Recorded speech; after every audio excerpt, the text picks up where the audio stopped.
Nous sommes de retour avec nos invités, Marc Aboflan, directeur de publication de Élite d'Afrique, Komi Mayaba, directeur de publication de Symposium, et Ambroise Ponjou, il est également le directeur de publication de Guardian, tous des directeurs donc de publication. Nous allons maintenant parler de la Guinée-Conakry.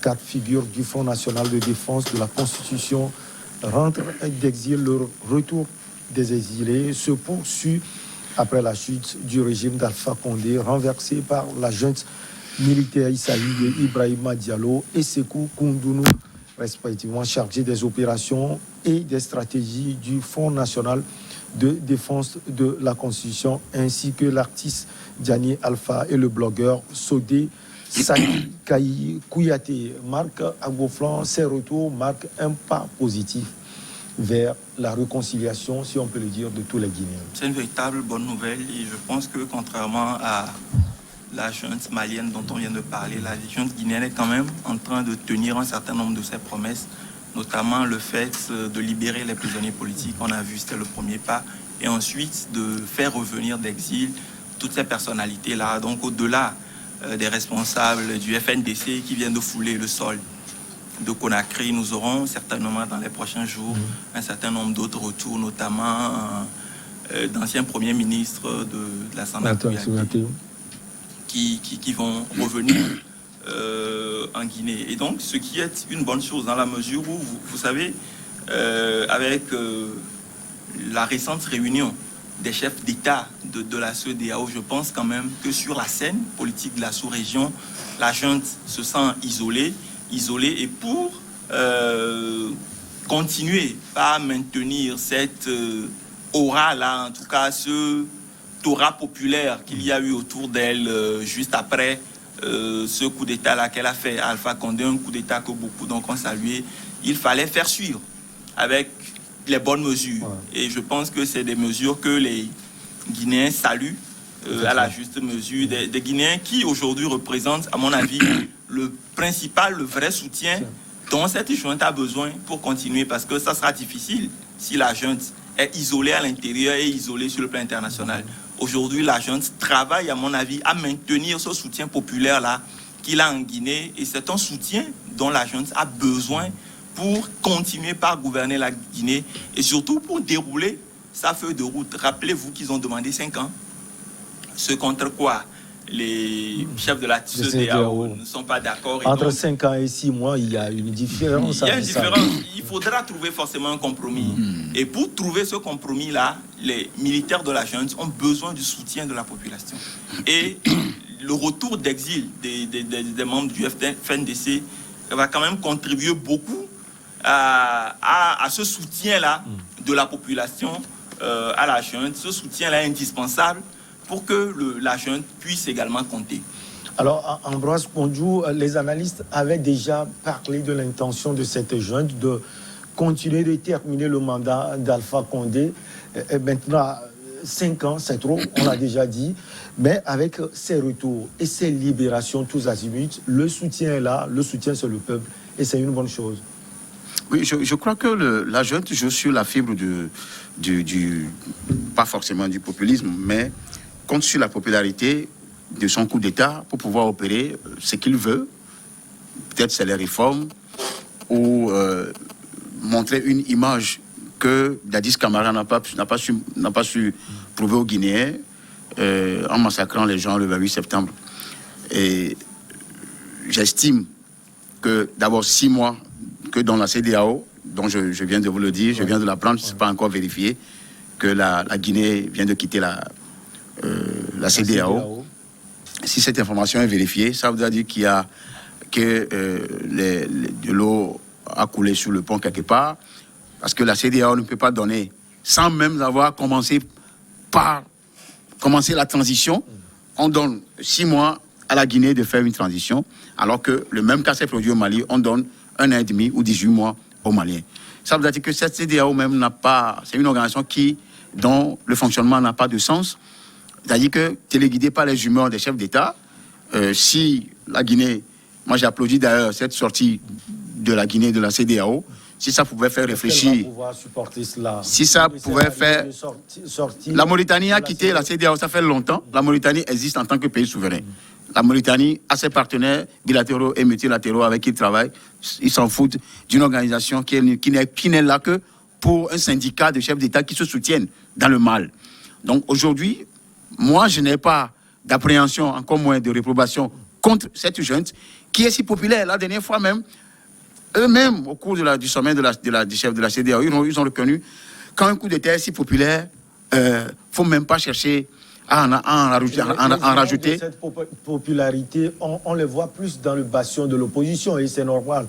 Les opposants applaudissent parce qu'on libère leurs prisonniers politiques et autres. Non. Ce n'est pas la Guinée en profondeur. Il faut justement pas donner cette impression-là. C'est le schéma que les dictateurs ont tendance à nous présenter. Eux, ils sont au pouvoir avec une minorité qui s'accapare des richesses et cette minorité-là n'a que, même au sein de leur propre famille, il y en a des gens qui souffrent. Chercher même à manger, c'est un problème. C'est une grande majorité des peuples africains qui sont épris de démocratie et des droits de l'homme qui sont contents avec ce coup d'État-là. Je n'invente rien. À moins que les gens ont choisi d'être aveugles et de ne pas voir la réalité en face. Regardez comment des milliers de gens, pour quelques individus qui sont considérés comme étant des membres de la société civile, qui sont venus, vous allez voir, est-ce qu'on les a appelés à aller se faire de façon spontanée? Tout ça là dénote de la démocratie qui risque d'arriver si la junte n'est pas entre-temps passée par la voie de Dadis Camara. Moi, j'ai toujours pris les choses au bémol, avec des gants, parce que, certes, il y a un coup d'État populaire, mais les forces, la junte doit dérouler son schéma jusqu'à un niveau donné avant que je le donne total. Mais je me réjouis 5 ans, en tant que... Non, 5 ans, c'est trop pour moi. Ouais, pour une transition, pour une transition qui se veut, parce que plus ils font au moins 1 an et 2 ans, ils vont aussi prendre le goût. Et ils vont... Là, je suis pour une transition de 18 mois. Ouais. C'est vrai que quand un pays est souverain, la CEDEAO a toujours donné des cartes ou tracer des feuilles de route. Ça, là aussi, ça ne règle pas forcément le problème. C'est les constituants maliens, ceux-là qui ont été consultés, qui vont proposer telle période pour faire telle. Parce que l'État malien est souverain. Il ne faut pas qu'on confonde être dans un espace régional et être un pays souverain. Moi, je dis que c'est ce que disent les Maliens que la junte consulte, que la junte va opérer. 5 ans pour moi, ici, la constitution est suspendue. Donc, il ne faut pas que les gens nous disent que nous allons faire le mandat d'Alpha Condé. Non, c'est fini. Condé n'est plus là. Soit ils vont faire 1 an, 1 an et demi, au plus 3 ans, moi c'est mon avis, pour pouvoir, parce qu'ils ont commencé à débusquer les voleurs, les détourneurs de fonds, tout ça là, et faire une élection transparente pour que le vrai gagnant puisse triompher. Je crois que ça peut passer. Mais dire qu'on va faire le mandat de... Mais on a suspendu la constitution, l'État malien n'est plus dans un juridisme classique qu'on connaît. Avec le retour de ces exilés, comme Mayaba, la junte au pouvoir marque des points.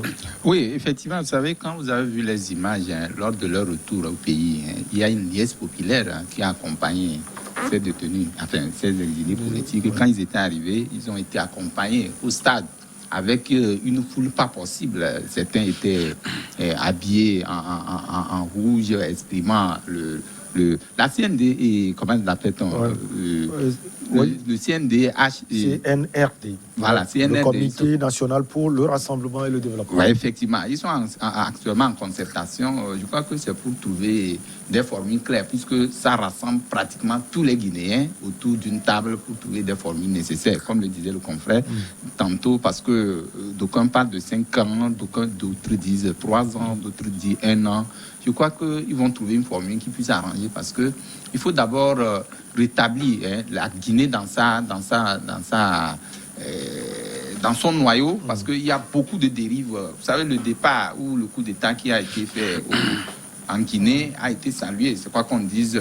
C'est vrai que la Guinée a eu des sanctions avec les putschistes ont eu des sanctions parce qu'on a gelé leurs biens et on leur a interdit même les déplacements, enfin les voyages et tout ce que vous connaissez. Mais je crois qu'avec cette cohabitation, parce qu'ils sont en cohabitation avec la masse, enfin, Vous voulez parler de l'opposition? Voilà, de l'opposition qui soutiennent Sidya Touré, Cellou Dalein Diallo, c'est presque toute tout ça là, je l'opposition. crois que ça peut mettre quand même un coup dur, enfin, une situation qui puisse arranger les gens à corriger tout ce qui a été fait au temps de Condé. Vous savez, Condé aujourd'hui est dans un dilemme, dans une situation où il ne se retrouve pas parce que on parle de la CDA en infligeant des sanctions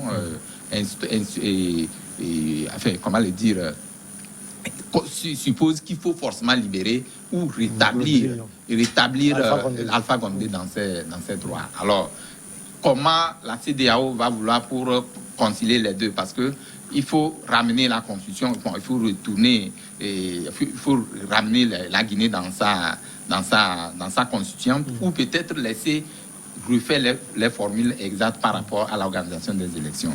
Mais ce qui est intéressant, il faut que cette junte-là puisse quand même harmoniser les positions et trouver, puisque après, je ne sais pas ce qui serait proposé. Est-ce que ceux qui sont maintenant aux affaires seront candidats? Aussi, la question se pose. Oui. Parce qu'il faut élucider tous ces aspects-là et permettre qu'une élection, qu'on puisse organiser ça. Mais si on le fait de façon hâte, on risque de rater les repères, de perdre les repères et recommencer avec les problèmes qui existent. Marc Aboflan, pour le moment, c'est la grande entente entre la junte militaire au pouvoir et l'opposition, Sidya Touré, Cellou Dalein Diallo et autres. Mais quand cette junte voudra faire 3 ans, 4 ans, 5 ans, oui. On va s'attendre sans doute à quelque chose. C'est ça la grande interrogation, parce qu'aujourd'hui, ce n'est que les débuts, c'est les premiers mois.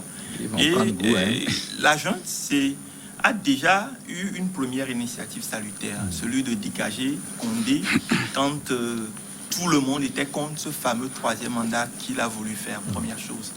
La seconde, c'est quand même que la junte a multiplier les initiatives populistes et au rang de la manière de convoquer les ministres, la manière d'offrir à la vindicte populaire un certain nombre de personnalités du régime Condé.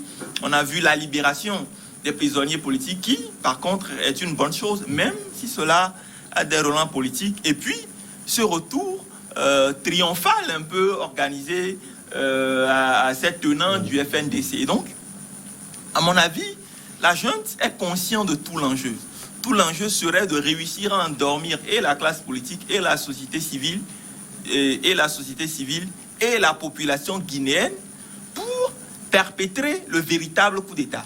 Parce que le premier coup d'État, c'était la même mise sur les institutions, le départ de Condé, mais le véritable coup d'État sera la même mise sur la Guinée, sur l'économie, le contrôle de tout ce qu'il faut. Et vous avez vu, l'une de leurs premières décisions a été de mettre des militaires à tous les postes clés, que ce soit les gouvernorats, les préfectures et tout ça. Et donc, les militaires ont le contrôle absolu de la situation. Et vous savez, le véritable dilemme avec le pouvoir, c'est que quand on y goûte, on finit par rapidement y prendre goût. Oui. Et ces militaires-là, et moi je crains, parce que quand vous déclarez que vous venez pour une transition, et que vous dites que vous voulez faire 5 ans, c'est plus une transition, c'est un mandat électoral que vous remplissez. Et même s'il y a eu suspension de la Constitution, même s'il n'est plus question de terminer le mandat précédent que Alpha Condé était en train d'opérer, ce dont il est question, c'est de faire une transition extrêmement courte. Et moi, je pense qu'on peut reprocher un certain nombre de choses à la CEDEAO, mais quand vous allez au fond des recommandations de la CEDEAO, elles sont somme toute pertinentes. C'est une suggestion de faire les 6 mois. Au Mali, la suggestion était également à la base de 6 mois. Après, c'est allé à 1 an. Puis, quand les militaires réclamaient 3 ans, c'est allé à 1 an. Puis, il y a eu une entente autour des 18 mois. Et donc, je pense quand même que les discussions sont ouvertes, sont continuelles. La CEDEAO a posé la barre les 6 mois. La CEDEAO pourra laisser peut-être au plus 2 ans, parce qu'il faut reconnaître que c'est une transition. Et les gages pour que cette transition soit efficace, c'est que les membres de cette CNRD ne soient pas candidats. Ça fait partie des recommandations de la CEDEAO. Que ceux qui dirigent la transition ne soient pas candidats, parce que c'est eux qui vont conduire les élections. S'ils sont candidats, ils vont s'organiser pour reprendre la main. Et là, on aurait eu peut-être le départ de Condé, mais pas l'instauration du système démocratique tel qu'on le souhaite, tel qu'on le souhaite en Guinée. Et donc, à mon avis, au-delà de l'appellation populaire qu'on reproche à la CEDEAO, syndicat de chefs d'État et tout ça, la CEDEAO, c'est quand même une intégration économique. Vous êtes détenteur d'un passeport d'un pays de la CEDEAO. Elle est plus douée dans ce domaine. Oui, ça fait... C'était son rôle. Oui, elle est très douée même dans ce domaine. Et parfois, à cause des micmacs politiques, on en arrive à oublier le rôle que la CEDEAO joue sur le plan de l'intégration économique. C'est vrai que dans nos frontières, c'est encore difficile quelque peu. Difficile. Mais quand vous prenez un passeport de la CEDEAO, aujourd'hui, vous êtes capable de faire un certain nombre de pays. Ouais. Ce qui n'est pas le cas pour aller, par exemple, dans un pays comme la Mauritanie ou dans des pays comme le Gabon, où, par exemple, c'est interdit même aux journalistes étrangers d'arriver au Gabon. Ou peut-être très bientôt en Guinée-Conakry. On va marquer. Ou peut-être très bientôt en Guinée-Conakry. Et je crois qu'il y aura, avant peut-être la pause, je crois qu'il y aura beaucoup de difficultés. Parce que qui est qualité, il n'y a personne aujourd'hui au sein de la Guinée qui est qualité à agir pour l'entrée, l'adhésion ou non, la sortie ou non du Mali au sein de la Guinée, au sein de la CEDEAO. Parce que la Guinée, les instances sont officiellement suspendues de la CEDEAO. Qui a qualité à démettre la Guinée? Et ça, je pense que c'est un débat que les juristes feront. La petite pause et on revient après, on aborde le sujet sur le Togo.